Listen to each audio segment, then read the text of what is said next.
Maraming tanong na dapat sagutin. Maraming himala na dapat malaman.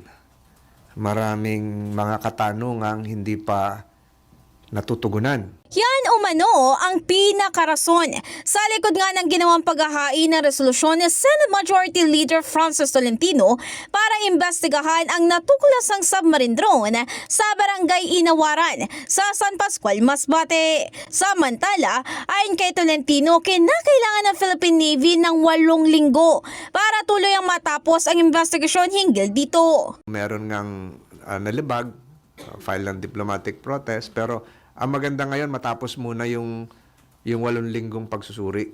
Ano pa lang, December 30 ito. Ngayon ay January 6, so 1 linggo pa lang. So 7 weeks na lang ang hihintayin natin. Alam na natin yung nilalaman nito sa loob. Kamakailan, sinabi ng senador na ang kulay dilaw na drone na ito ay ginagamit sa marine at scientific research, habang itim naman ang para sa military drone. Samantala, layunin naman din ang nasabing pagdinig na kumpirmahin sa Department of Foreign Affairs kung nagkaroon ng permit ang pagde-deploy ng drone na ito. Bagamat naniniwala naman ang senador na posibleng naanod lang ito sa naturang lugar. In the heart of changing lives, ito si Brigada Ann Cortas ng 105.1 Brigada News sa Manila, The Music News Authority.